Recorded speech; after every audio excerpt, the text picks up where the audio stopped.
Hello friends, welcome to crazy ji का trick. दोस्तों, आज के इस वीडियो में बायो का अगला टॉपिक हम डिस्कस करने वाले हैं, जो कि है डिसीज एंड वैक्सीन्स, प्रमुख रोग और उनसे संबंधित वैक्सीन। तो अच्छे से इस टॉपिक को हम आज के इस सेशन में कवर करने वाले हैं। लगभग 25 प्लस इंपॉर्टेंट ऐसी मैंने डिसीज निकाली है जो एग्जाम पॉइंट ऑफ व्यू से काफ़ी इंपॉर्टेंट है एंड उनसे रिलेटेड एग्जाम में हमको क्वेश्चंस देखने को मिलते हैं। तो एक एक करके हम डिस्कस करेंगे इस सेशन में। 2-3 चीज़ें आपको समझना है लेक्चर स्टार्ट करने से पहले। एक तो हम कोई भी डिसीज़ के बारे में जनरल इंट्रोडक्शन डिस्कस करेंगे, उसके बाद में उसके सिम्टम्स डिस्कस करेंगे, हाउ इट स्प्रेड्स मतलब वो कैसे फैलती है बीमारी, एंड वैक्सीन डेवलपमेंट के बारे में हम बात करेंगे। तो इस तरीके से हम सिस्टमेटिक तरीके से एक एक डिसीज़ को कंप्लीट करने वाले हैं। तो चलिए बिना किसी देरी के हम लेक्चर को शुरू करते हैं।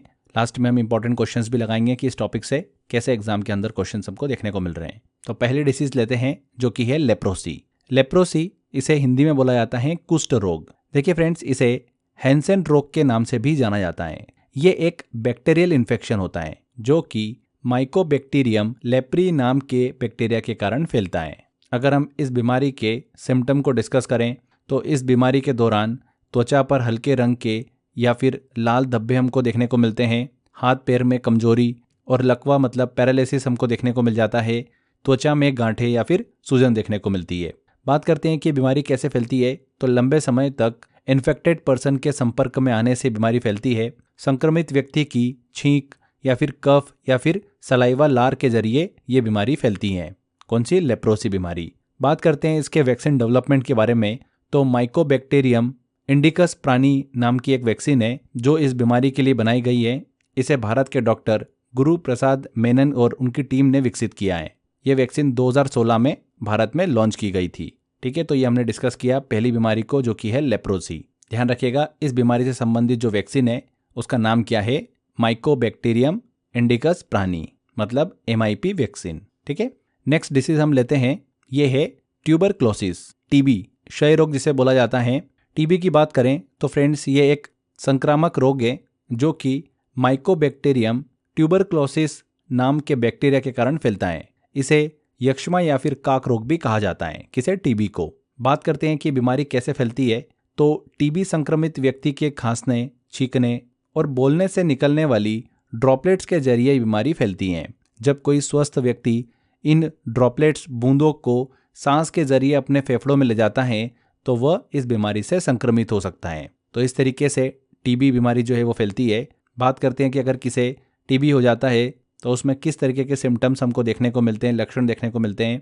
तो लंबे समय तक हल्की खांसी हमको देखने को मिलती है, कफ देखने को मिलता है, म्यूकस का बढ़ना हमको नजर आता है, बलगम का बढ़ना, म्यूकस में खून आना इसका लक्षण होता है, कमजोरी और वजन कम होना, रात को पसीना आना और बुखार आना, ये हमको देखने को मिलता है टीबी के दौरान। बात करते हैं टीबी की वैक्सीन की, तो बहुत ही इंपॉर्टेंट है, एग्जाम में पूछी जाती है। कौन सी वैक्सीन है? BCG vaccine. इसका फुल फॉर्म होता है बैसिलस कैलमेट ग्वेरिन। तो यह वैक्सीन है BCG वैक्सीन, टीबी से संबंधित। इस वैक्सीन को डॉक्टर अल्बर्ट कैलमेट और डॉक्टर कैमिली ग्वेरिन ने विकसित किया था। तो उन्हीं के नाम पर इस वैक्सीन का नाम रखा गया। ये टीबी के संक्रमण को रोकने में उपयोगी है और इसे माइकोबैक्टीरियम बोविस नाम के एक रोगाणु से विकसित किया गया है। ध्यान रखिएगा, टीबी की वैक्सीन का नाम क्या है? BCG वैक्सीन, और इसका फुल फॉर्म बैसिलस कैलमेट ग्वेरिन है। तो ये हमने टीबी बीमारी को अच्छे से डिस्कस किया, कैसे फैलती है, इसके सिम्टम्स क्या हैं एंड इसकी वैक्सीन कौन सी है, ये हमने अच्छे से समझा है। आगे बढ़ते हैं, अगली बीमारी की तरफ चलते हैं। ये है टाइफाइड। तो टाइफाइड की बात करें, जिसे आंत का बुखार भी कहा जाता है, मतलब एंटेरिक फीवर। ये एक बैक्टीरियल संक्रमण होता है, बैक्टीरियल इन्फेक्शन है जो कि सैल्मोनेला टाइफी नाम के बैक्टीरिया के कारण फैलता है। इसे मोतीझरा या फिर मियादी बुखार के नाम से भी जाना जाता है। बात करते हैं कि हाउ इट स्प्रेड्स, कैसे फैलता है, तो गंदे पानी और गंदे खाने के जरिए ये फैलता है। संक्रमित व्यक्ति के मल मूत्र से ये फैल सकता है। जब भोजन और पानी मक्खियों के संपर्क में आते हैं तो यह बैक्टीरिया फैलने का कारण बन जाता है। तो इस तरीके से ये बीमारी फैलती है, टाइफाइड। बात करते हैं कि इसमें जो मरीज होता है उसको किस तरीके के सिम्टम्स देखने को मिलते हैं, तो हाई फीवर हमको देखने को मिलता है लंबे समय तक, सिर दर्द देखने को मिलता है, शरीर पर लाल दाने हमको नजर आते हैं, या फिर कमजोरी और भूख लगने स्टार्ट हो जाती है। सही उपचार न होने पर यहाँ पर आंतों में हमको अल्सर जो है वो देखने को मिल सकता है। तो ये इसके सिम्टम्स हैं टाइफाइड के। बात करते हैं कि ट्रीटमेंट एंड इसका जो प्रिवेंशन होता है वो किस तरीके से किया जाता है, तो रोगी को अलग रखना यहाँ पर देखिए सजेस्ट किया जाता है। रोगी के मल मूत्र को निवास स्थान से दूर रखा जाता है। साफ सफाई पर ज़्यादा ध्यान दिया जाता है। खाने पीने की चीज़ों को मक्खियों से बचाकर रखना होता है। टीबी के वैक्सीन की बात करें तो बच्चों को टीएबी का टीका लगाया जाता है। शिशुओं में इस बीमारी से बचने के लिए हमको टीएबी का टीका जो है वो सजेस्ट किया जाता है। ठीक है। मेडिसिन की बात करें तो डॉक्टर द्वारा बताई गई मेडिसिन में एंटीबायोटिक एक बहुत ही इंपॉर्टेंट होती है, क्लोरोमाइसिटिन। ये एंटीबायोटिक जो है वो डॉक्टर द्वारा सजेस्ट की जाती है। तो ये हमने टाइफाइड डिसीज़ को अच्छे से डिस्कस किया। नेक्स्ट हम बात करते हैं, अगली डिसीज़ आती है हमारी डिप्थीरिया। तो डिप्थीरिया एक संक्रमण है, बैक्टीरियल इन्फेक्शन है जो कि कॉरिनेबैक्टीरियम डिप्थीरियाई नामक बैक्टीरिया के कारण फैलता है। अगर हम बात करें कि बीमारी किस तरीके से फैलती है, तो संक्रमित व्यक्ति की खांसी और छींक के जरिए बीमारी फैलती है। संक्रमित व्यक्ति के संपर्क में आने से बीमारी फैलती है, या फिर बोल सकते हैं कि जो दूषित वस्तुएं होती है जैसे कि तौलिया, कपड़े, उनके उपयोग से ये बीमारी जो है वो फैलती हैं, स्प्रेड होती हैं। ठीक है, डिप्थीरिया। इसके सिम्टम्स की बात करें तो गले में खराश देखने को मिलती है, सूजन देखने को मिलती है, स्वेलिंग नज़र आती है, सांस लेने और निगलने में परेशानी होती है, तेज बुखार, हाई फीवर देखने को मिलता है। यदि यहाँ पर समय पर इलाज न हो तो हार्ट और ब्रेन को नुकसान हो सकता है इस बीमारी में। बात करते हैं इसके ट्रीटमेंट एंड वैक्सीन की, तो रोगी को यहाँ पर अलग कमरे में रखा जाता है इस बीमारी के दौरान। इस बीमारी के दौरान एक इंजेक्शन का काफ़ी उपयोग देखने को मिलता है जो कि है एंटीसेरम इंजेक्शन। अगर हम वैक्सीन की बात करें तो डीपीटी वैक्सीन जो है यहाँ पर लगाई जाती है इस बीमारी से बचने के लिए। ये डिप्थेरिया, टिटनेस और कुकर खांसी से बचाती है डीपीटी वैक्सीन। इसका जो टीकाकरण किया जाता है, वैक्सीन किया जाता है, वो बचपन में देखने को मिलता है हमको। 6 सप्ताह, 10 सप्ताह और 14 सप्ताह की उम्र में डीपीटी का वैक्सीन जो है वो लगाया जाता है। इसमें बूस्टर डोज भी देखने को मिलता है हमको, जो कि 16 से 24 महीने और 5 से 6 साल की उम्र में जनरली बच्चों को लगाया जाता है। तो डीपीटी वैक्सीन जो है ये किससे संबंधित है? ये डिप्थीरिया से संबंधित हैं। बच्चों में लगाई जाती है ये जब बच्चे का बर्थ होता है, तो पहले 1 साल में हमको इसका पहला डोज देखने को मिलता है। सेकेंड डोज जो होता है वो हमको देखने को मिलता है 16 से 24 महीने और 5 से 6 साल की उम्र में बूस्टर डोज जो है वो लगाया जाता है। तो एग्ज़ाम में अगर आपसे पूछ ले कि डीपीटी वैक्सीन जो है ये किस बीमारी से बचने के लिए लगाई जाती है, तो डिप्थीरिया, जैसा कि नाम से स्पष्ट है, डी, पी और टी तीनों हमको यहाँ पर देखने को मिल रहे हैं डिप्थीरिया में, तो उससे भी आप अंदाज़ा लगा सकते हैं। यहाँ पर देखिए, यहाँ पर जो ये डीपीटी वैक्सीन है, डीपीटी वैक्सीन का यूज़ एक और बीमारी में हमको देखने को मिलता है उससे बचने के लिए, जो कि है काली खांसी। इसे इंग्लिश में बोला जाता है वूपिंग कफ। काली खांसी, जिसे वूपिंग कफ भी कहा जाता है, एक बैक्टीरियल संक्रमण होता है, बैक्टीरियल इन्फेक्शन होता है। एग्जाम में तो ऐसा भी पूछ लेते हैं कि ये बीमारी जो है किस तरीके का इन्फेक्शन है, तो बैक्टीरियल इन्फेक्शन है या फिर वायरल इन्फेक्शन है, तो ऐसा भी एग्जाम में क्वेश्चन पूछ लेता है। इसलिए मैं आपको बार बार बता रहा हूँ कि ये किस तरीके का इन्फेक्शन है, तो बैक्टीरियल इन्फेक्शन है। ये बोर्डेटेला पर्ट्यूसिस नामक बैक्टीरिया के कारण फैलती है ये बीमारी। अगर हम बात करें कि ये किस तरीके से फैलती है, तो खांसी, छींक, इनके जरिए बीमारी फैलती है। संक्रमित व्यक्ति के संपर्क में आने से बीमारी फैलती है। डर्टी सरफेस को छूने या फिर मुंह, नाक, आंखों को छूने से ये बीमारी फैलती हैं। कौन सी? वूपिंग कफ, काली खांसी। इसके सिम्टम्स की बात करें तो इसमें हल्का हमको बुखार देखने को मिलता है, माइल्ड फीवर देखने को मिलता है, माइल्ड कफ होता है, रनी नोज हमको देखने को मिलती है, नाक बहना या गले में खराश होना, सोर थ्रोट।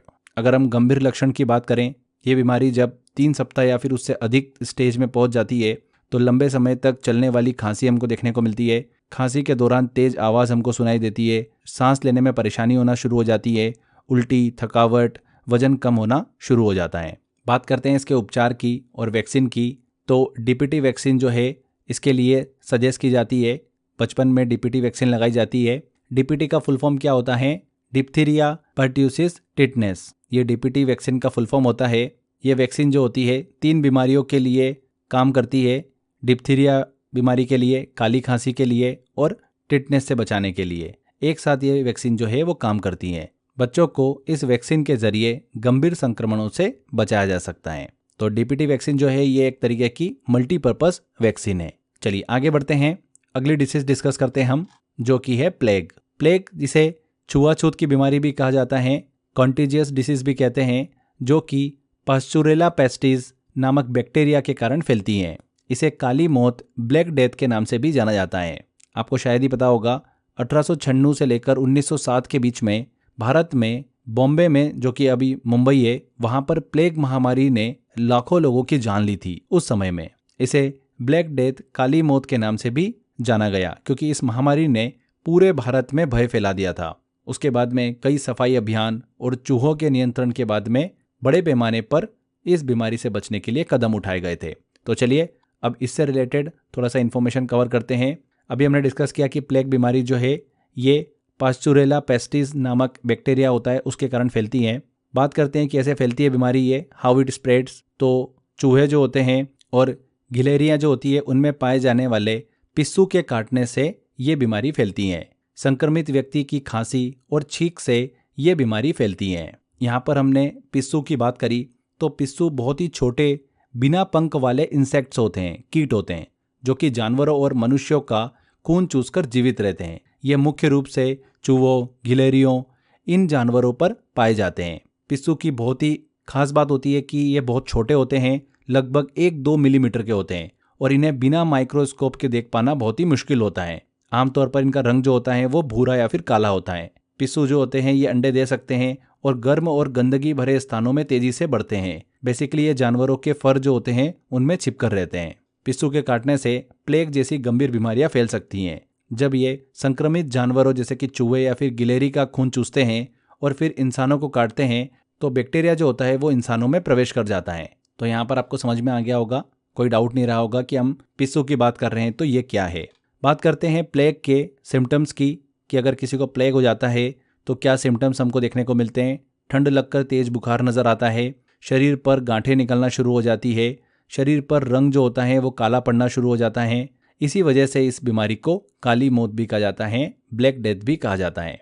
ट्रीटमेंट की बात करें फ्रेंड्स तो रोगी को सल्फा ड्रग्स और स्ट्रेप्टोमाइसिन नामक दवा दी जाती है। इसके अलावा चूहों और गिलहरियों के निवास स्थान से दूर रहने का सजेशन दिया जाता है और प्लेग से बचने के लिए प्लेग वैक्सीन लगाई जाती है। पर प्लेग से बचाव के लिए एक प्लेग वैक्सीन जरूर है, लेकिन आजकल आमतौर पर इसका यूज़ नहीं किया जाता है क्योंकि प्लेग के मामले अब बहुत ही कम हो चुके हैं। तो यहाँ पर हमने प्लेग डिसीज़ को डिस्कस किया। यहाँ से एग्जाम में एक क्वेश्चन काफ़ी पूछा जाता है कि चूहों और गिलहरियों में पाए जाने वाले पिस्सू के काटने से इनमें से कौन सी बीमारी फैलती है। तो कौन सी बीमारी फैलती है? प्लेग फैलता है। ये 3 से 4 बार एग्जाम के अंदर क्वेश्चन पूछा जा चुका है। ठीक है, चलिए आगे बढ़ते हैं, अगली डिसीज़ की तरफ चलते हैं हम। ये है हैजा। हैजा को इंग्लिश में बोला जाता है कॉलरा। हैजा एक बैक्टीरियल संक्रमण है, बैक्टीरियल इन्फेक्शन है जो कि विब्रियो कॉलेरी नामक बैक्टीरिया के कारण फैलता है। ये संक्रमण, ये इन्फेक्शन गंदे पानी, खाद्य पदार्थों और मक्खियों के माध्यम से तेजी से फैलता है। अगर हम बात करें कि किस तरीके से फैलता हुआ नजर आता है तो गंदा पानी पीने से बीमारी फैलती है, साफ सफाई की कमी से बीमारी फैलती है, मक्खियों द्वारा जो फूड होता है उसको दूषित करने से बीमारी फैलती है। इस बीमारी के सिम्टम डिस्कस करें तो वॉमिटिंग, डायरिया, उल्टी, दस्त हमको देखने को मिलती है, पानी की कमी हो जाती है, तेज प्यास लगती है, पेशाब बंद हो जाना हमको देखने को मिलता है। वहीं शरीर में कमजोरी और त्वचा सूख जाती है इस बीमारी के दौरान। ट्रीटमेंट अगर डिस्कस करें इस बीमारी का तो ORS जो है वो सजेस्ट किया जाता है। ओरल रिहाइड्रेशन सॉल्यूशन यहाँ पर डॉक्टर के द्वारा सजेस्ट किया जाता है शरीर में पानी और नमक की कमी को पूरा करने के लिए। इसके अलावा डॉक्टर द्वारा कुछ एंटीबायोटिक्स दी जाती है जैसे कि डॉक्सीसाइक्लिन। इसके अलावा 4 फ्लूइड थेरेपी भी दी जाती हैं। गंभीर मामलों में शरीर में पानी की कमी को तुरंत पूरा करने के लिए 4 फ्लूइड थेरेपी का इस्तेमाल किया जाता है। तो ये इसके ट्रीटमेंट है कॉलरा मतलब हैजा बीमारी के। अगर हम इसकी वैक्सीन की बात करें फ्रेंड्स तो वो है ओरल कॉलेरा वैक्सीन। इसमें डूकोरल और शेंचोल जैसे वैक्सीन उन क्षेत्रों में दी जाती है जहां पर हैजा मतलब कॉलरा का खतरा ज़्यादा देखने को मिलता है। इस वैक्सीनेशन से हैजा मतलब कॉलरा के प्रकोप को आसानी से नियंत्रित किया जा सकता है। ये वैक्सीन शरीर को हैजा के बैक्टीरिया के खिलाफ सुरक्षा प्रदान करती है और बीमारी से बचने में मदद करती हैं। ध्यान रखिएगा, हैजा जो है एक पेट से जुड़ी बीमारी है जो गंदे पानी और खाने से होती है। टीकाकरण से इसे रोकना आसान हो जाता है। नेक्स्ट हम डिसीज की तरफ चलते हैं जो कि है मलेरिया। मलेरिया एक पैरासिटिक डिसीज है जो कि प्लाज्मोडियम नामक परजीवी के कारण होता है। ये एक एनोफेलेस फीमेल मॉस्किटो मादा मच्छर के काटने से फैलता है। मलेरिया कैसे फैलता है तो संक्रमित मच्छर के काटने से बीमारी फैलती है। इन्फेक्टेड मॉस्किटो के काटने से ये मच्छर प्लाज्मोडियम परजीवी को इंसानों के खून में छोड़ देता है, जिससे मलेरिया का संक्रमण होता है। 1880 में फ्रांसीसी डॉक्टर ए लेवरॉन ने मलेरिया परजीवी की खोज की थी। अगर हम सिम्टम डिस्कस करें मलेरिया के, तो अचानक तेज कपकपी के साथ में ठंड लगना हमको देखने को मिलता है, जिसके तुरंत बाद तेज फीवर, हाई फीवर हमको देखने को मिलता है। जॉइंट पेन नज़र आता है, वॉमिटिंग होती है, एनीमिया देखने को मिलता है, खून की कमी हो जाती है, एंड आरबीसी का तेजी से नष्ट होना शुरू हो जाता है, रेड ब्लड सेल का तेजी से नष्ट होना हमको नजर आता है। यह है सिम्टम्स किसके, मलेरिया के। इसकी वैक्सीन की बात करें, एग्जाम में पूछा गया था क्वेश्चन ये, मलेरिया की वैक्सीन का नाम क्या है? RTS-AS01। ये मलेरिया से बचाने वाली पहली वैक्सीन है। 2021 में WHO ने, वर्ल्ड हेल्थ ऑर्गेनाइजेशन ने इसे मंजूरी दी थी, यानी इसे उपयोग के लिए सुरक्षित माना था। RTS-AS01, ध्यान रखिएगा, इसे मॉस्क्यूरिक्स वैक्सीन भी कहा जाता है। आगे बढ़ते हैं, अगली डिसीज लेते हैं जो कि है फाइलेरिया। फाइलेरिया, जिसे हाथी पांव भी कहा जाता है, एक पैरासिटिक डिसीज है। ये बीमारी जो है एक परजीवी के कारण फैलती है, जिसका नाम है वुचेरिया बैंक्रोफ्टाई। बात करते हैं कि फाइलेरिया बीमारी कैसे फैलती है, तो ये क्यूलेक्स मच्छर के काटने से फैलती है। मच्छर जब संक्रमित व्यक्ति का खून चूसता है तो वह परजीवी को स्वस्थ व्यक्ति में ट्रांसफर कर देता है। ये लिम्फेटिक सिस्टम को इफेक्ट करता है हमारे शरीर के। अगर हम सिम्टम डिस्कस करें, तो इस बीमारी के दौरान शरीर के अंगों में हमको सूजन दिखाई देती हैं, स्वेलिंग दिखाई देती हैं, विशेष रूप से हाथ और पैर पर। तेज बुखार दिखाई देता है, हाई फीवर, रोगी को बार बार तेज बुखार आता है, लसिका ग्रंथि में दर्द शुरू हो जाता है, लिम्फ नोड्स में हमको पेन नज़र आता है, अंगों का आकार जो है वो बढ़ जाता है, जिससे बीमारी जो है हाथी पांव के नाम से जानी जाती है। इसके ट्रीटमेंट की बात करें, तो इस बीमारी के दौरान हमको मुख्यतः दवा देखने को जो मिलती है वो है डाईएथाइल कार्बामाइजिन और आइवरमेक्टिन। ये दोनों दवा जो है परजीवी जो है उसको नष्ट करने में मदद करती हैं। इसके अलावा फाइलेरिया बीमारी से बचने के लिए, मच्छरों के काटने से बचाव के लिए जागरूकता की जाती है एंड साफ पानी का उपयोग करने की सलाह दी जाती है। फाइलेरिया बीमारी एक धीमे संक्रमण इन्फेक्शन वाली बीमारी है, इसलिए इसकी रोकथाम के लिए मच्छरों पर नियंत्रण और स्वच्छता का ध्यान बहुत जरूरी होता है। आगे बढ़ते हैं, अगली डिसीज आती है हमारी गलसुआ रोग, जिसे मम्स के नाम से जाना जाता है। गलसुआ किस तरीके का संक्रमण है? वायरल संक्रमण है, वायरल इन्फेक्शन। अभी तक हम पढ़ते हुए आ रहे थे बैक्टीरियल इन्फेक्शन। यहाँ पर जो गलसुआ रोग होता है, मम्स रोग होता है, ये एक वायरल इन्फेक्शन है। सीधे सीधे एग्जाम में पूछते हैं क्वेश्चन ये। मम्स वायरस के कारण ये बीमारी फैलती है। ये मुख्य रूप से जो स्लेवरी ग्लैंड से हमारी लार ग्रंथियाँ उसको प्रभावित करती हैं। विशेष रूप से पेरोटिक ग्लैंड्स को ये प्रभावित करती है, उसमें सूजन हो जाती है मम्स के दौरान। बहुत ही इंपॉर्टेंट पॉइंट है। बात करते हैं कि ये कैसे फैलता है, तो संक्रमित व्यक्ति की लार के संपर्क में आने से फैलता है, संक्रमित व्यक्ति की छींक या फिर खांसी के जरिए फैलता है, दूषित वस्तुओं जैसे कि ग्लास, तौलिया या फिर बर्तन का उपयोग करने से ये बीमारी फैलती है। अगर किसी को मम्स हो रखा है और आप अगर उसके कांटेक्ट में आ जाते हैं तो ये बीमारी फैल जाती है। सिम्टम्स की बात करें तो गले और कान के पास में सूजन हमको दिखाई देती है और ये पेरोटिक ग्लैंड की सूजन के कारण होता है। हाई फीवर होता है इसके दौरान, हेडेक होता है, सिरदर्द होता है, खाने को चबाने और निगलने में काफ़ी परेशानी होती है एंड वीकनेस भी काफ़ी ज़्यादा बढ़ जाती है। तो ये सिम्टम्स है इस बीमारी के। ट्रीटमेंट की बात करें तो सूजन कम करने के लिए नमक वाले पानी से सिकाई करने की सलाह दी जाती है। डॉक्टर की सलाह से टेरामाइसिन इंजेक्शन दिया जाता है एंड रोगी को आराम करने और लिक्विड फूड लेने की सलाह दी जाती है। तो ये इसके बेसिक ट्रीटमेंट्स हैं। अगर हम वैक्सीन की बात करें तो MMR वैक्सीन दी जाती है। ये टीका गलसुआ मतलब मम्स, खसरा और रूबेला से बचाव के लिए दिया जाता है। बच्चों को दिया जाता है ये टीका। बच्चों को नियमित टीकाकरण कार्यक्रम के तहत ये वैक्सीन दी जाती है, MMR वैक्सीन। बहुत ही इंपॉर्टेंट है, एग्जाम में पूछते हैं क्वेश्चन ये कि MMR वैक्सीन किससे संबंधित है, तो गलसुआ मम्स रोग से संबंधित है। MMR का फुल फॉर्म क्या होता है? यहाँ पर पहले M का मतलब होता है मीजल्स, दूसरे M का मतलब होता है मम्स एंड R का मतलब होता है रूबेला। तो मम्स से बचाव के लिए बच्चों को नियमित टीकाकरण कार्यक्रम के तहत MMR वैक्सीन दी जाती है। आगे बढ़ते हैं, नेक्स्ट डिसीज आती है हमारी खसरा, जिसे इंग्लिश में बोला जाता है मीजल्स। अभी हमने डिस्कस किया था ना, जो MMR वैक्सीन इस बीमारी से बचने के लिए वही वैक्सीन जो है उपयोग की जाती है। खसरा की बात करें, मीजल्स की बात करें तो ये एक वायरल इन्फेक्शन है जो कि पोलिनोसा मार्बिलोरम नाम के एक वायरस के कारण फैलती है। ये बीमारी मुख्य रूप से बच्चों को प्रभावित करती है और एक वायुवाहित रोग इसे कहा जाता है। कैसे फैलती है बीमारी? तो संक्रमित व्यक्ति की छींक और खांसी से बीमारी फैलती है। यह हवा में फैलने वाले वायरस के जरिए आसानी से एक व्यक्ति से दूसरे व्यक्ति में फैलता है। खसरा, ठीक है। सिम्टम्स की बात करें तो शरीर में छोटे छोटे लाल दाने हमको दिखाई देते हैं, गले और नाक में सूजन हो जाती हैं, बुखार और कमजोरी देखने को मिलती है, नाक बहना और आंखों में जलन होने लग जाती है। इसके ट्रीटमेंट की बात करें तो इसका वैक्सीनेशन होता है, टीकाकरण होता है। बच्चों को खसरे का टीका दिया जाता है MMR वैक्सीन के नाम से। खसरा बेसिकली एक संक्रामक रोग है, लेकिन समय पर टीकाकरण और स्वच्छता से इसे रोका जा सकता है। आगे बढ़ते हैं, नेक्स्ट डिसीज डिस्कस करते हैं हम, जो कि है पोलियो। पोलियो एक वायरल इन्फेक्शन है जो कि पोलियो वायरस के कारण फैलता है। ये मुख्य रूप से कफ, मलमूत्र और दूषित पानी के जरिए फैलता है। ये वायरस बच्चों की मांसपेशियों को नियंत्रित करने वाली नसों को नुकसान पहुंचाता है, जिससे वे विकलांग मतलब पैरालाइज्ड हो सकते हैं। बात करें पोलियो की कि कैसे ये फैलता है, कैसे स्प्रेड होता है, तो दूषित जल और खाद्य पदार्थों के जरिए ये वायरस फैलता है। मक्खियों और वायु के माध्यम से, एयर के माध्यम से भी ये वायरस फैलता है, या फिर संक्रमित व्यक्ति के संपर्क में आने से ये बीमारी फैलती है।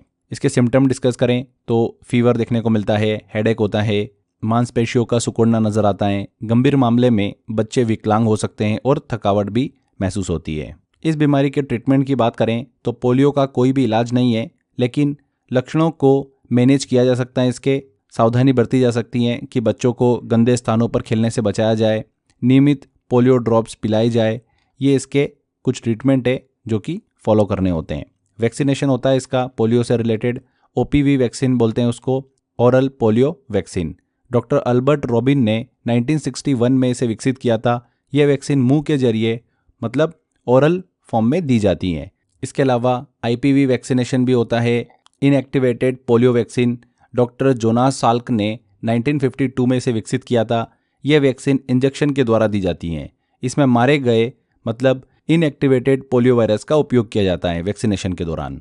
तो ये दो वैक्सीन हमने डिस्कस करी पोलियो से संबंधित, एक OPV ओरल पोलियो वैक्सीन और दूसरा है IPV inactivated polio vaccine. Clear?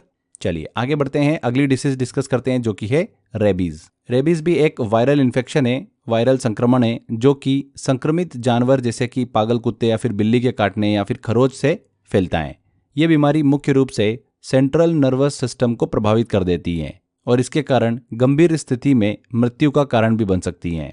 बात करें कि रेबीज जो होता है वो कैसे फैलता है, कैसे स्प्रेड होता है, तो संक्रमित जानवर के काटने से, इन्फेक्टेड एनिमल्स के काटने से ये फैलता है, जैसे कि पागल कुत्ते या फिर बिल्ली या फिर जंगली जानवर के काटने से। संक्रमित जानवर के लार मतलब सलाइवा के संपर्क में आने से ये बीमारी फैलती है। इसके सिम्टम डिस्कस करें तो फीवर हमको देखने को मिलता है, चिड़चिड़ापन हमको नज़र आता है, घाव के आसपास दर्द और जलन होना स्टार्ट हो जाती है। एडवांस सिम्टम की बात करें तो मांसपेशियों में ऐंठन होने लग जाती है, पानी और हवा से डर लगना शुरू हो जाता है, बोलने और निगलने में कठिनाई महसूस होती है, मानसिक तौर पर भ्रम होना शुरू हो जाता है और आक्रामक आप गुस्सेला व्यवहार करना शुरू कर देते हैं। तो ये रेबीज के लक्षण हैं। अगर हम इसके ट्रीटमेंट की बात करें तो एक दवा होती है जो शुरुआती तौर पर दी जाती है, इसका नाम है रेबीज इम्यूनोग्लोबुलिन। ये दवा जिसे शरीर में तुरंत एंटीबॉडी प्रदान करने के लिए दिया जाता है। इसका इस्तेमाल तब होता है जब व्यक्ति को संक्रमित जानवर काट ले और उसके शरीर में तुरंत सुरक्षा की आवश्यकता हो। सबसे पहले यही दवा दी जाती है रेबीज के दौरान। रेबीज वायरस को फैलने से रोकती है दवा, लेकिन लंबे समय तक सुरक्षा के लिए वैक्सीन की जरूरत होती है।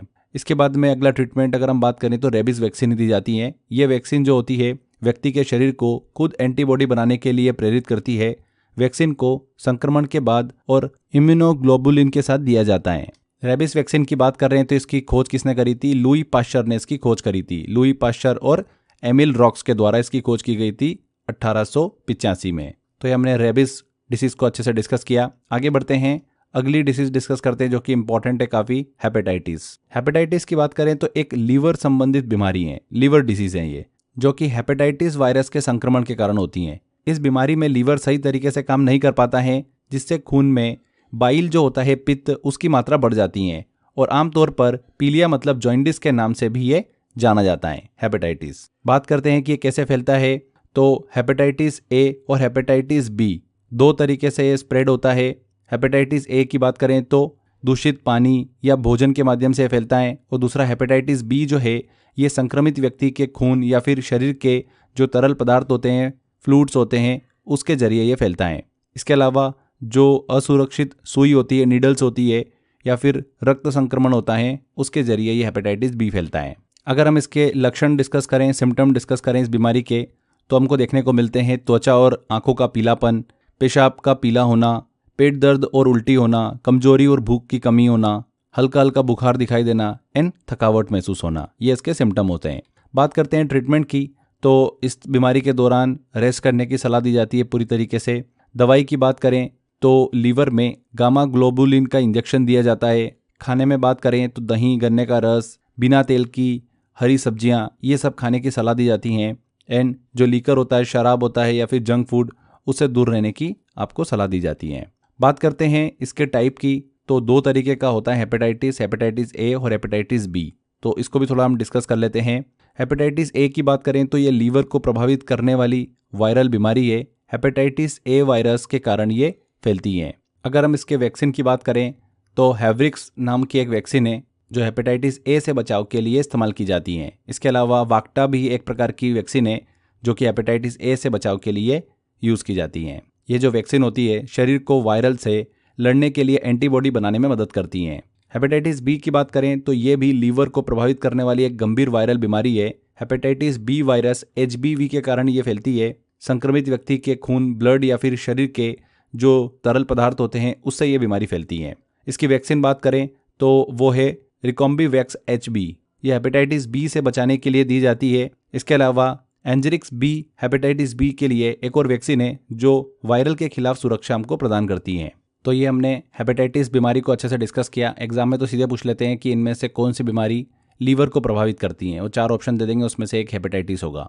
तो सिंपल क्वेश्चन भी पूछ लेते हैं, कभी कभी वैक्सीन से रिलेटेड भी क्वेश्चन पूछ लेते हैं, इसलिए ध्यान रखना है, इंपॉर्टेंट है ये। आगे बढ़ते हैं, अगली डिसीज डिस्कस करते हैं जो कि बिल्कुल अभी बोल सकते हैं कि लेटेस्ट है, कोविड-19। कोविड-19 एक वायरल डिसीज है। एग्जाम में ऐसा भी पूछ सकते हैं कि कोविड-19 बैक्टीरियल इन्फेक्शन है कि वायरल डिसीज है, किस तरीके की डिसीज है। तो ये वायरल डिसीज है जो कि SARS-CoV-2 वायरस, जिसका फुल फॉर्म होता है severe acute respiratory syndrome corona virus 2 के कारण फैलती है। ये बीमारी सबसे पहले चीन के वुहान शहर में 2019 में पाई गई। इसे 2019 नोवल कोरोना वायरस भी कहा गया। WHO के द्वारा, वर्ल्ड हेल्थ ऑर्गेनाइजेशन के द्वारा इसे कोविड-19 नाम दिया गया। बात करते हैं कि यह कैसे फैलता है, तो इन्फेक्टेड व्यक्ति के खांसने और छींकने से बीमारी फैलती है। इसके अलावा कंटेनमेंट सरफेस को छूने के बाद आंख या फिर नाक या फिर मुंह को छूने से बीमारी स्प्रेड होती है। अगर हम इसके सिम्टम डिस्कस करें तो कॉमन सिम्टम इसके ये होते हैं: बुखार, सूखी खांसी, थकान महसूस होना, गले में खराश होना, सर दर्द होना। इसके अलावा स्वाद या फिर गंध का चले जाना, टेस्ट और स्मेल चले जाना। सीवियर सिम्टम की बात करें तो सांस लेने में कठिनाई होना, सीने में दर्द होना, बोलने और चलने में कठिनाई होना। तो ये इसके सिम्टम है। बात करते हैं इसके ट्रीटमेंट की, तो घर पर आराम और पौष्टिक आहार करने की सलाह दी जाती है। गंभीर लक्षण के दौरान ऑक्सीजन थेरेपी दी जाती है। ICU में एडमिशन और डॉक्टर की निगरानी में यहाँ पर ट्रीटमेंट हमको देखने को मिलता है। वैक्सीनेशन देखें हम कोविड-19 का, तो कोविड-19 से बचाव के लिए कई वैक्सीन उपलब्ध हैं, जैसे कि कोवैक्सीन भारत में विकसित की गई, कोविशील्ड भारत और UK के सहयोग से विकसित की गई। इसके अलावा फाइजर और मॉडर्ना mRNA आधारित वैक्सीन भी हमको देखने को मिलती है। तो ये कोविड-19 डिसीज़ को हमने डिस्कस किया। आगे बात करते हैं अब अल्जाइमर रोग की, अल्जाइमर डिसीज़ की। अल्जाइमर रोग एक न्यूरोलॉजिकल डिसीज़ है जो कि ब्रेन की कार्यप्रणाली को धीरे धीरे प्रभावित करती है। ये बीमारी मेमोरी मतलब स्मृति और सोचने की क्षमता को कमज़ोर कर देती हैं। बात करते हैं कि ये कैसे होता है, तो इस बीमारी के लिए फ्लाक्स जो होता है वो बहुत ही ज़्यादा रिस्पॉन्सिबल होता है। हमको समझना पड़ेगा कि फ्लाक्स क्या होता है। एमिलाइड फ्लाक्स वो चिपचिपा प्रोटीन के ग्रुप होते हैं जो मस्तिष्क की सेल्स मतलब बोल सकते हैं कि कोशिकाओं के बीच जमा हो जाते हैं। जब एमिलाइड प्रोटीन अनियमित तरीके से मस्तिष्क में इकट्ठा होने लग जाते हैं तो ये कोशिकाओं के बीच में फ्लाक्स बनाने लग जाते हैं। इन फ्लाक्स की वजह से जो न्यूरॉन्स होते हैं, ब्रेन सेल्स होती है, उनको ज़रूरी पोषण और ऑक्सीजन नहीं मिल पाती हैं और धीरे धीरे ये न्यूरॉन्स को खराब कर देते हैं। कौन? फ्लाक्स। अब मस्तिष्क के अंदर न्यूरॉन्स एक दूसरे से कनेक्टेड रहते हैं और क्या काम करते हैं? सिग्नल्स को भेजने का काम करते हैं। जब न्यूरॉन्स के बीच के कनेक्शन टूटने लगते हैं तो मस्तिष्क के संदेश जो है वो बाधित हो जाते हैं, डिस्टर्ब हो जाते हैं, न्यूरॉन्स के कनेक्शन टूटने और फ्लाक्स की उपस्थिति के कारण मस्तिष्क धीरे धीरे श्रिंक होने लग जाता है और मस्तिष्क की यह स्थिति जो होती है वो याददाश्त और निर्णय लेने की क्षमता पर नकारात्मक प्रभाव डालती हैं। तो यहाँ पर हमको कॉज समझ में आ गया कैसे फैलती हैं। मस्तिष्क में फ्लाक्स के जमा होने से न्यूरॉन सेल जो होती है वो खराब हो जाती है। इस बीमारी के सिम्टम्स डिस्कस करें तो याददाश्त का कमज़ोर होना, निर्णय लेने में समस्या होना, भ्रम होना, कन्फ्यूजन होना और बिहेवियर चेंज होना, ये हमको सिम्टम इसके दिखाई देते हैं। गुस्सा होना, चिड़चिड़ापन, ये सब हमको नज़र आता है। ट्रीटमेंट की बात करें तो इस बीमारी का कोई स्थायी इलाज नहीं होता है। दवाइयों और काउंसलिंग से लक्षणों को कंट्रोल किया जा सकता है।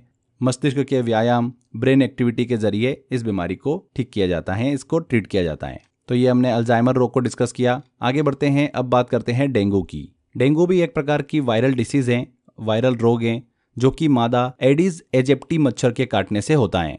ये मच्छर दिन के समय पर ज़्यादा सक्रिय होता है। इस बीमारी को हड्डी तोड़ बुखार भी कहा जाता है। अगर हम इसके सिम्टम देखें तो हाई फीवर देखने को मिलता है, बॉडी एंड जॉइंट पेन होता है, स्किन रैशेज हमको देखने को मिलते हैं, त्वचा पर लाल चकत्ते नजर आते हैं एंड थकावट महसूस होती है। ट्रीटमेंट की बात करें इस बीमारी की तो बुखार और दर्द का इलाज किया जाता है। डॉक्टर की सलाह से पैरासीटामोल दवा का उपयोग किया जाता है। शरीर में पानी की कमी ना हो इसके लिए ORS घोल या फिर तरल पदार्थ जो है वो दिए जाते हैं। इस बीमारी का कोई विशेष इलाज जो होता है वो उपलब्ध नहीं है। डेंगू का मच्छर जो होता है वो साफ पानी में पनपता है, तो इसीलिए घर के और आसपास पानी जमा होने से बचाव करने के लिए इसमें सलाह दी जाती है। तो ये हमने डेंगू डिसीज़ को डिस्कस किया। आगे बढ़ते हैं, अब बात करते हैं चिकन पॉक्स की। चिकन पॉक्स को हिंदी में कहा जाता है चेचक। चिकन पॉक्स एक वायरल डिसीज़ है जो कि वरिसेला जोस्टर वायरस के कारण फैलती है। ये बीमारी मुख्य रूप से बच्चों को प्रभावित करती है। बात करते हैं कि कैसे स्प्रेड होती है, तो इन्फेक्टेड पर्सन की खांसी और छींक से फैलती है या फिर फफोलों के संपर्क में आने से भी बीमारी फैलती है। सिम्टम की बात करें तो बुखार और सिर दर्द देखने को मिलता है, खुजली वाले चकत्ते नजर आते हैं, त्वचा पर लाल रंग के चकत्ते हो जाते हैं, पानी से भरे फफोले दिखाई देते हैं, कमजोरी और भूख न लगना इसके लक्षण हमको दिखाई देते हैं। ट्रीटमेंट की बात करें तो खुजली को रोकने के लिए एंटीहिस्टामिन दवाएं दी जाती हैं, बुखार को कंट्रोल करने के लिए पैरासीटामोल दी जाती हैं और रोगी को सलाह दी जाती है कि वह फफोलों को न खरोचे ताकि संक्रमण न फैले। चेचक बीमारी से संबंधित जो वैक्सीन का नाम है वो है वरिसेला। इसकी 2 खुराक दी जाती है। पहली खुराक जो होती है बच्चों को फर्स्ट डोज जो होता है वो 12 से 15 महीने की उम्र में दी जाता है। दूसरा खुराक जो होता है वो 4 से 6 साल की उम्र में दिया जाता है। ध्यान रखिएगा, चिकन पॉक्स चेचक की जो वैक्सीन का नाम है वो क्या है, वरिसेला है। आगे बढ़ते हैं, अगली डिसीज डिस्कस करते हैं जो कि है पायरिया। पायरिया मसूड़ों का एक गंभीर रोग है जो कि एंट अमीबा जिजीवेलिस नामक प्रोटोजोआ के कारण होता है। ये जो समस्या होती है अक्सर दांतों और मसूड़ों की सही सफाई न होने के कारण होती हैं। इसके सिम्टम की बात करें तो मसूड़ों से पस निकलना, दांतों की जड़ों में घाव होना, मसूड़ों से रक्त निकलना, ब्लीडिंग होना और मुंह से दुर्गंध आना, बैड ब्रीथ हमको इसके लक्षण दिखाई देते हैं। कभी कभी तो इस बीमारी के दौरान दांत जो होते हैं, टीथ जो होते हैं वो लूज होकर गिरना शुरू कर देते हैं। अगर हम इस बीमारी के ट्रीटमेंट की बात करें तो भोजन में विटामिन सी की मात्रा बढ़ाने की सलाह दी जाती है। नींबू, संतरा, आंवला खाने की सलाह दी जाती है। हरी सब्जियां, गन्ना और फल खाने की सलाह दी जाती हैं जो कि दांतों और मसूड़ों को स्वस्थ रखने में मदद करते हैं। मेडिसिन की बात करें तो संक्रमण के लिए पेनिसिलिन इंजेक्शन का उपयोग किया जाता है। इसके बाद हम बात करते हैं अगली डिसीज जो कि है ऑस्टियोपोरोसिस। ऑस्टियोपोरोसिस एक हड्डी से संबंधित रोग है जिसमें हड्डियां कमजोर और भुरभुरी हो जाती हैं। एग्जाम में तो सीधे पूछ लेते हैं कि इनमें से कौन सी बीमारी हड्डी से संबंधित एक बीमारी है, और ऑप्शन में आपको दे देंगे ऑस्टियोपोरोसिस। ठीक है, तो हड्डी से संबंधित रोग है। इस बीमारी में हड्डियों की बोन की डेंसिटी में कमी हो जाती है जिससे कि हड्डियां आसानी से टूट सकती हैं। इस बीमारी के कारण को डिस्कस करें तो कैल्शियम और विटामिन डी की कमी से बीमारी होती है। हड्डियों की मजबूती के लिए इन पोषक तत्वों की कमी होना मुख्य कारण माना जाता है। इसके अलावा हार्मोनल असंतुलन, हार्मोनल चेंजेस भी हमको इस बीमारी का कारण देखने को मिलता है। विशेषकर महिलाओं में हार्मोनल चेंजेस के कारण हमको ये बीमारी देखने को मिलती है। बढ़ती उम्र भी इसका कारण होती है। जेनेटिक्स भी हमको कारण देखने को मिलता है और कई फिजिकल ऐसी एक्टिविटी है जैसे कि धूम्रपान, शराब का अधिक सेवन करना इस बीमारी का कारण बनती है। इसके सिम्टम डिस्कस करें तो हड्डियों का जल्दी टूटना, बैक पेन होना, रीढ़ की हड्डी कमजोर होने से शरीर झुक जाना और लंबाई कम होना, रीढ़ की हड्डी की संरचना में बदलाव हमको दिखाई देता है। तो ये इसके सिम्टम्स हैं। ट्रीटमेंट की बात करें तो ऑस्टियोपोरोसिस का ट्रीटमेंट क्या होता है, कैल्शियम और विटामिन डी की मात्रा बढ़ाने की सलाह दी जाती है। आहार में दूध, दही, पनीर, हरी पत्तेदार सब्जियां, सनलाइट्स लेने की सलाह दी जाती है। मेडिसिन के तौर पर बिस्फोस्फोनेट्स नामक दवा जो है डॉक्टर के द्वारा दी जाती है। इसके अलावा हड्डियों को मजबूत बनाने के लिए वजन उठाने वाले और स्ट्रेंथ ट्रेनिंग एक्सरसाइज भी करने के लिए सलाह दी जाती हैं।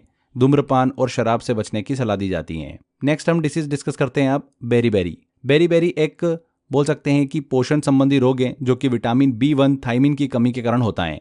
यह रोग शरीर के तंत्रिका तंत्र होता है और हृदय तंत्र होता है उसको प्रभावित करता है। बात करते हैं कि यह बीमारी कैसे फैलती है, तो विटामिन B की कमी से फैलती है। इसके अलावा पोषण की कमी से बीमारी होती है। अत्यधिक शराब के सेवन करने से बीमारी होती है। अगर हम इसके सिम्टम डिस्कस करें तो बेसिकली इस बीमारी के दो टाइप होते हैं, एक होता है ड्राई बेरीबेरी और दूसरा होता है वेट बेरीबेरी, सूखी बेरीबेरी और गीली बेरीबेरी। तो सूखी बेरीबेरी के दौरान मांसपेशियों में कमजोरी होती है, लकवा पैरालिसिस हमको देखने को मिलता है, जो तंत्रिका तंत्र होता है उससे संबंधित समस्याएं जो होती है वो हमको दिखाई देती हैं, झुंझुनी होना, सुन्नता होना, ये सभी। बात करते हैं गीली बेरीबेरी की, वेट बेरीबेरी की, तो इस समस्या में हृदय तंत्र जो होता है उसकी समस्या हमको दिखाई देती हैं, पैरों और हाथों में सूजन होती है, रक्त प्रवाह की कमी, हार्ट फेल की समस्या हमको दिखाई देती है। इस बीमारी के ट्रीटमेंट की बात करें तो थायमिन सप्लीमेंट्स दिया जाता है, ब्लेंच डाइट दी जाती है, संतुलित और पोषक युक्त आहार दिया जाता है, प्रोटीन, कैलोरी, विटामिन और खनिज युक्त भोजन दिया जाता है, मतलब जिसमें ज़्यादा मिनरल्स हो। सप्लीमेंट्स दिए जाते हैं, मल्टीविटामिन दी जाती हैं, प्रोटीन सप्लीमेंट दिए जाते हैं और हाइड्रेट रहने की सलाह दी जाती है। पानी और ORS का उपयोग करने की सलाह दी जाती है। इसके बाद अगली डिसीज हम डिस्कस करते हैं जो कि है स्वाइन फ्लू। स्वाइन फ्लू एक वायरल डिसीज है। ये H1N1 वायरस के कारण होती हैं। किसके कारण? H1N1 वायरस के कारण। कैसे फैलती हैं? तो संक्रमित व्यक्ति के खांसने छिंकने से बीमारी फैलती हैं। दूषित सतह को छूने के बाद मुंह या फिर नाक या आंखों को छूने से बीमारी फैलती हैं।